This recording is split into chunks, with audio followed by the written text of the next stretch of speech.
So, absolutely amazing day. We have,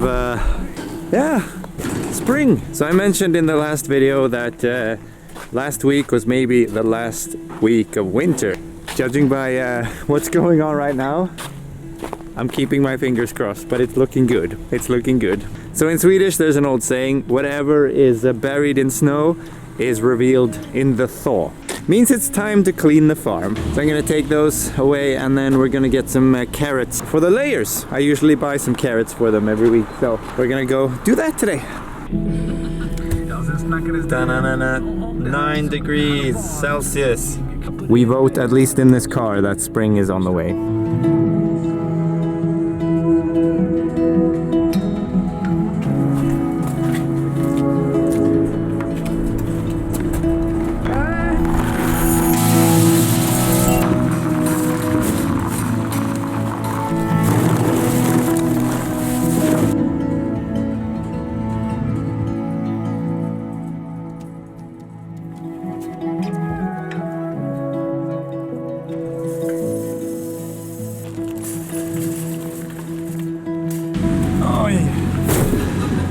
So, 3 bags of carrots.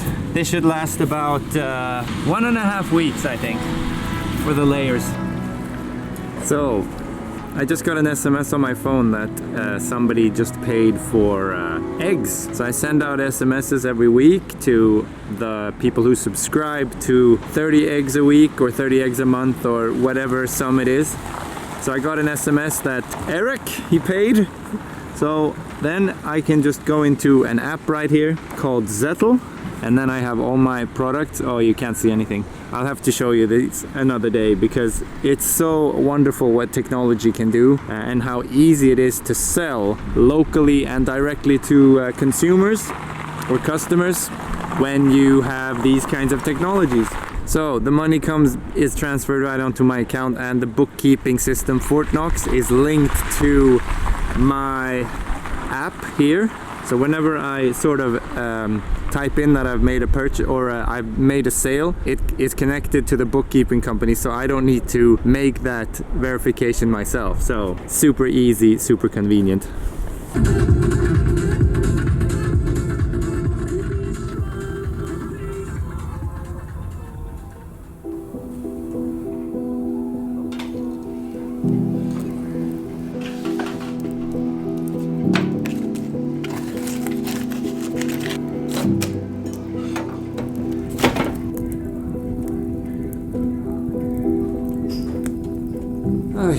So it's nighttime and the right time for just reminiscing. Know that song? Yeah, it's 9:15 and kids are asleep, and I've just finished with all the chores on the farm this evening. So I'm gonna go crawl into bed with my wife early tonight. But I need to do one more thing before logging out, signing out for this day, and that's it's not the funnest thing in the world. Let me show you. So just paying some invoices. This one, not very fun. Let's see, it's 30,000 crowns, and it's 3 tons of layer feed, which lasts me about 4.5 months. They eat about 20 kilos a day. Yeah, 606 per kilo. When I first researched getting the layer hens back in, what was it? It was like 18 months ago, I started budgeting for the feed and everything. I think the price was about 480 or 5 crowns per kilo, and now it's up 606. Yeah. And it's probably just gonna keep climbing. So it's the 2nd of March today, and the milk price, for the first time in a long time, it went down. There's a Swedish farmer I follow, Lina, and she was talking about the drop. And it's been all over the farming news websites. Because until now, the milk prices sort of followed along and climbed just as inflation climbs and prices go up. But now is the first time it sort of takes a dip. People are a little bit concerned, obviously, because prices are probably going to continue to climb, but with a dip in the milk price, the gap, your margins are going to be eaten up. It's going to be a hard year, 2023. I think a lot of farmers are going to be struggling. It's a really good time now, though, to sit down and look at your numbers, look at your budgets, look at the reality. Like, where can we cut costs? Not today, but coming months, half year to a year, because we need to ride through this. We will have better times, obviously, things will shift, but 2023 is gonna be a challenging one, that's for sure. So as I feel right now, things go up and down, obviously, uncertainty of being a farmer in this day and age. The weather and the climate being all wacky and unpredictable, and the economic financial situation, prices, everything. But sometimes I also feel that let's do this. Part of me also feels like, yes, we're gonna get through this. Focus on what still makes money and cut the costs that we need, that are just unnecessary. Well, the ones that hurt the least, and then try to just hunker down and make it through the year. There's something really like, yeah, come on, let's go, let's do this. Inspiring in a way, gives energy, like a bit of a challenge. The worst that can happen, and this is not gonna happen to us, but the worst that can happen is that you go out of business and you have to do something else with your life. A lot of farmers are old these days and they might, retire early, but I'm thinking mostly about the young farmers. The young farmers who are sitting there with a lot of debt, and those are the ones who really have to give this thought and try to hunker down and make it through. So it's gonna be tough, but I hope at least maybe that attitude can help me a little bit, when I'm feeling low. And if we fail, at least it's an interesting story to tell, That's what I usually think as well.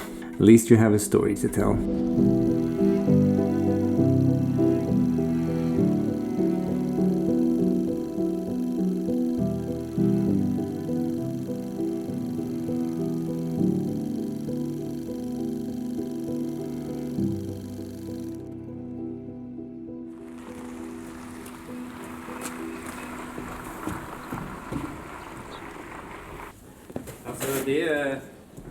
Det är skillnad mellan att ha en bra dag och en dålig dag, att ha en bra kniv, tycker jag.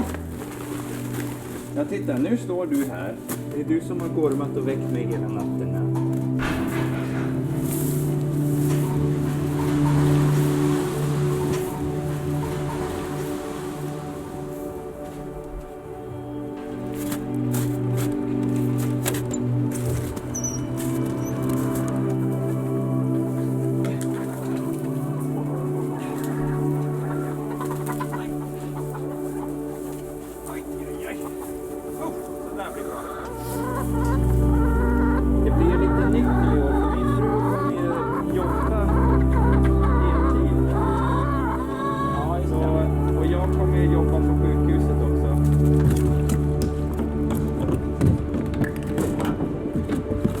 It's got me thinking a lot. This whole year I've been thinking a lot about like the future of farming, the future of running a small farm, and just like sustainability in general. Like, we have made our food production system and our farming system so entirely reliant on at least the conventional farming. The organic farming is a lot more self-sufficient. It's like more of a closed loop when it comes to nutrient cycling and inputs from outside the farm. In that case, organic farming, it adds more food security to a country. Organic farms are also usually more diverse, so they have, animals and crops. The manure from the animals obviously feeds the crops, which makes you not as reliant on synthetics and chemical fertilizer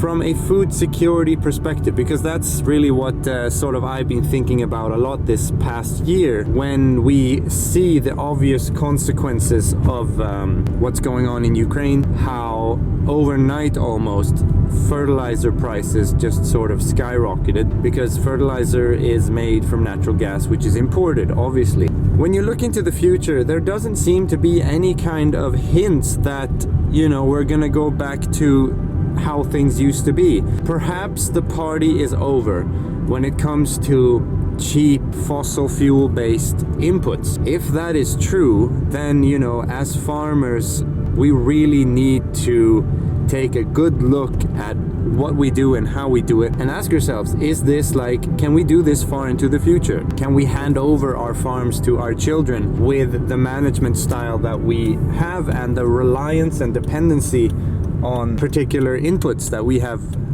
gotten for cheap over the years? It's been so cheap. The most important job a farmer has, I like to think, is to be an eternal optimist. We always need to find solutions, opportunities, ways forward in any situation, regardless of what nature throws at us, what the economy throws at us, what you know, governments throws at us. We need to see this as an opportunity. Use this crisis as a springboard to make something a lot better and leave something a lot better for future generations. That's my take on the whole thing, at least today, and I'm gonna round off this video now. Hope you enjoyed it. If you did, please let me know in the comments. It'd be nice to hear from you. I'll end this video like I'll try to end most videos, wishing you well, and may the road rise up to meet you.